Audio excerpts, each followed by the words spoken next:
সবার সেখানে প্রিজাইড করেছেন আমাদের দলের ভারপ্রাপ্ত চেয়ারম্যান জনাব তারেক রহমান। আজকে যে রায় হয়েছে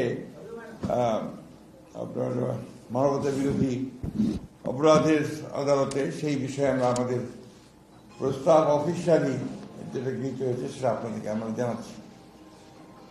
দীর্ঘ 16 বছরের ফ্যাসিবাদ বিরোধী গণতান্ত্রিক আন্দোলনের ধারাবাহিকতায় 2024-এর ছাত্র গণঅভ্যুত্থানের মধ্য দিয়ে প্রিয় মাতৃভূমি বাংলাদেশ ফ্যাসিবাদ মুক্ত হয়েছে।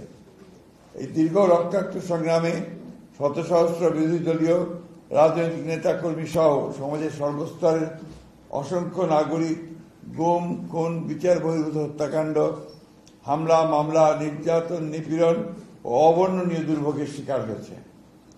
অবশেষে ছাত্র গণঅভ্যুত্থানে ছাত্র জনতা, শ্রমিক, নারী, শিশু সহ সহস্রাধিক নাগরিকের আত্মদান, অন্ধত্ব, চিরপঙ্গুত্ব বরণের মধ্য দিয়ে ইতিহাসের জঘন্যতম ফ্যাসিস্ট শেখ হাসিনা আওয়ামী বাকশালী শাসন আমলের পতন হয়েছে।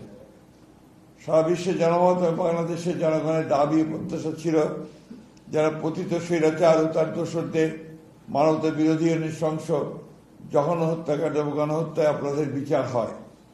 আন্তর্জাতিক অপরাধ ট্রাইব্যুনালের দীর্ঘ বিচারিক প্রক্রিয়ার মধ্য দিয়ে আন্তর্জাতিক মানদণ্ড বজায় রেখে আজকে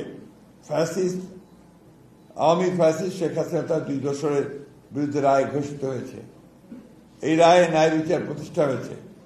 আইনের বিধান অনুযায়ী সর্বোচ্চ সাজা প্রদান করা হয়েছে ফ্যাসিস্ট শেখ হাসিনা তার দোসর সাবেক স্বরাষ্ট্রমন্ত্রী আসাদুজ্জামান কামালের।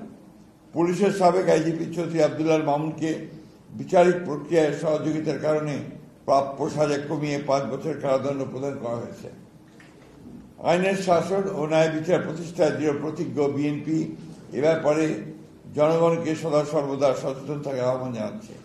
একই সাথে বিএনপি অন্যান্য মামলায় অভিযুক্তদের সুবিচারের দাবি জানাচ্ছে। আমরা মনে করি গত 16 বছরের গুম, খুন ও বিচার বহির্ভূত হত্যার শিকার এবং 2024 ছাত্র গণঅভ্যুত্থানে রাষ্ট্রীয় সন্ত্রাসের শিকার সহস্রাধিক শহীদের আত্মা শান্তি পাবে এবং তাদের পরিবার পরিজনদের ক্ষোভ কিছুটা হলেও প্রশমিত হবে। ধন্যবাদ।